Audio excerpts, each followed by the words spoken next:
¿Cómo ves la institución de la universidad, precisamente con un mundo tan, a este respecto tan dinámico y tan cambiante? Bueno, la institución de la universidad cambia con el mundo, ¿no? Si se estanca, sonamos. Yo estoy muy contenta con los seminarios que doy en sociales porque realmente es un lugar de absoluta libertad, con estudiantes excelentes, mejores que los que tuve en Estados Unidos, y muy interesados, muy apasionados, como éramos los estudiantes de cuando yo era estudiante, de modo que estoy re contenta, ¿eh? O sea, creo que este país es un excelente país para los universitarios. Y los comparo con los estudiantes full time de Estados Unidos. No son estudiantes full time los de acá, o sea, son estudiantes que hacen lo que pueden, ¿no? No están becados viviendo en el campus y todo eso, y sin embargo tienen un empuje y una inteligencia en la visión, digamos, que es mejor para mí. No sé si porque son compatriotas, ¿no? Uno se siente distinto, pero me gusta enseñar acá, me gusta la universidad acá, me gusta la tradición universitaria, que además en mi caso es familiar, porque mi papá participó en la Reforma.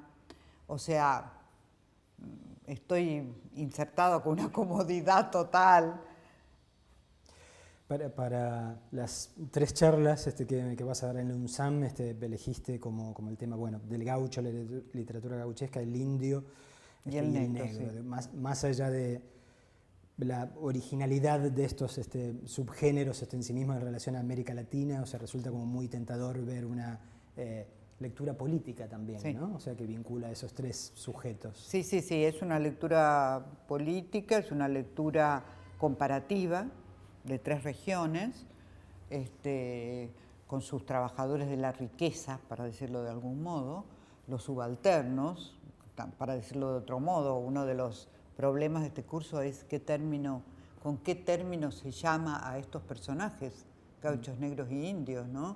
Son yo los llamo los trabajadores de la riqueza, porque en cada lugar trabajan lo que el país exporta, ¿no? Y sin embargo estaban totalmente relegados y bueno, y sobre todo los que hablan por ellos, porque ellos no hablan, ¿no? Entonces 3 regiones, 3 voces, 3 tipos de voces, ¿no? Que a mí me sirven para hacer ese proyecto de literatura comparada latinoamericana que no se hace en general, salvo comparar autores. Esto es un proyecto mucho más amplio y al mismo tiempo, ¿cómo decirte? Es un proyecto original, porque los géneros son originales de América Latina. O sea, no se repiten en ninguna parte del mundo. Así que eso, bueno, yo lo tomé, digamos, como una empresa personal hablar de eso, ¿no? A partir de mi trabajo sobre la gauchesca. Cada vez más fui trabajando en el indigenismo y en la literatura antiesclavista. Hablando de la disposición del pasado, vos también habías dicho que pensabas que la literatura argentina contemporánea estaba todavía, o sea, marcada por la experiencia de los 70, ¿no? De alguna manera. Sí. ¿Seguís pensando que en la literatura de los últimos años esto se sigue viendo absolutamente, o de repente también hay un vislumbre de un futuro posible? Yo considero que lo de ahora es lo post. O sea, lo post de algo importante que ya sucedió, que estamos viviendo en una era post, ¿no? Y eso implica que esa posterioridad que define al presente haga que el pasado esté constantemente operando, ¿no? El recuerdo del pasado, la nostalgia del pasado, cuando había futuro, porque en el pasado había futuro. Claro. En el presente no hay futuro. O sea, uno imagina ahora el futuro como un presente perpetuo.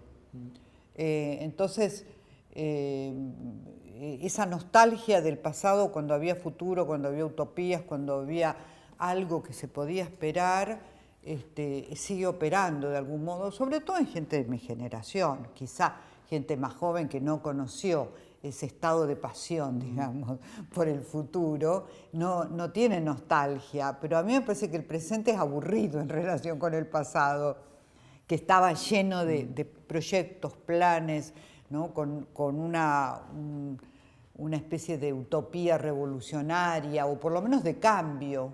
Ahora es como que el cambio desapareció, la idea de cambio desapareció y entonces queda todo ahí, ¿no? En un presente que no va a evolucionar, que va a estar ahí, siempre presente, ¿no?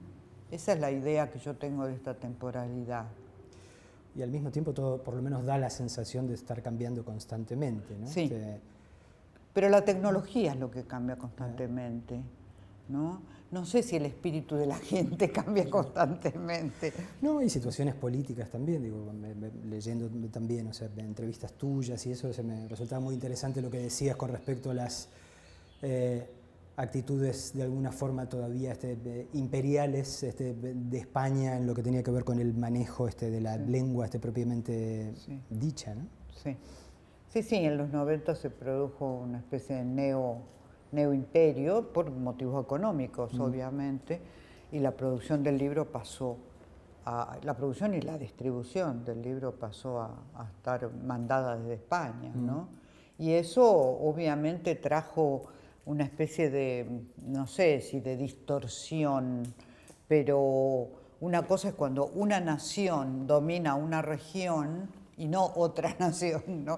Como es el caso. O sea, toda América Latina quedó como Iberoamérica, que es la palabra que usan ellos, y bueno, y ahí se decidía quién publicaba, dónde, cómo, y eso me pareció en su momento, yo estaba en Estados Unidos y se veía claro desde allá, muy, muy claro se veía. O sea, en Yale había un Latin American Studies, que era una institución donde todos los latinoamericanistas nos reuníamos. En los 90 cambió de nombre y se llamó Latin American and Iberian Studies, mediante una digamos, donación de más de $1 millón o algo así. De modo que por dinero España fue como avanzando sobre la producción latinoamericana, cuando en realidad no producían literatura a nivel... No es lo mismo tampoco una nación que una región, o sea, pero estaban así, estábamos como un poco manejados desde un centro, ¿no? Creo que ahora con la crisis económica española eso se puede ir aflojando y tenemos que aprovechar este momento. Sobre todo por eso, aprovechar la oportunidad, ¿no? Sí, aprovechar la oportunidad para ir y creo que de hecho muchas editoriales independientes acá lo están haciendo, ¿no? Lo que pasa es que los libros dependen del aparato de distribución, el libro en papel por lo menos. De modo que tenían unos aparatos de distribución monstruosos por todos los 400 millones de hablantes, ¿no? Así que es muy difícil competir con eso también. Pero bueno, esperemos que la Argentina recupere su liderazgo editorial que tuvo en los 60, que era exportadora de literatura. Otra cosa que vi que decías por ahí, que capaz que no te acordás tampoco, en el momento hablabas precisamente de la lengua como un recurso natural, ¿no? Sí. En el mismo sentido que uno habla como del petróleo, con todas las implicaciones incluso políticas que esto tiene, ¿no? Sí, yo empecé a hablar de la industria de la lengua, precisamente también lo vi en Estados Unidos, porque bueno, la enseñanza del castellano, del español, como llaman allí, es un negocio. Entonces empecé a pensar en términos de industria de la lengua, o sea, enseñanza de la lengua, escrituras, traducciones, libros, revistas, internet, que nadie habla de los buscadores, que fueron también en ese momento, todo era español. No se decía, pero uno entraba en un ámbito ibérico, ¿no? Cada vez que tenía que ver con la lengua, ¿no? Me acuerdo que hablaba con profesores de castellano en Brasil, que casi todos eran en ese momento argentinos, que fueron siendo desplazados por españoles y se les exigía que enseñaran el español de España, ¿no?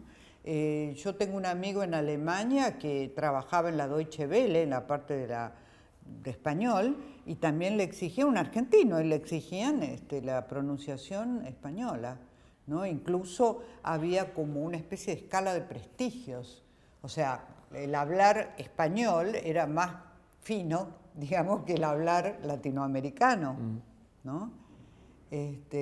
Así que fue en el momento también que las academias de la lengua y el Instituto Cervantes fueron muy importantes. Estoy pensando en los años 90 cuando Telefónica, que fue lo primero, eso es lengua pura, es industria de la lengua el teléfono, de modo que Telefónica daba millones de euros a el Instituto Cervantes, o sea, había toda una cadena de dinero y de conexiones entre los que trabajaban con lengua, ¿no? O sea, pasó a ser la lengua, que es un recurso natural, porque hablamos naturalmente, pasó a ser mercancía. Y no había conciencia de eso antes.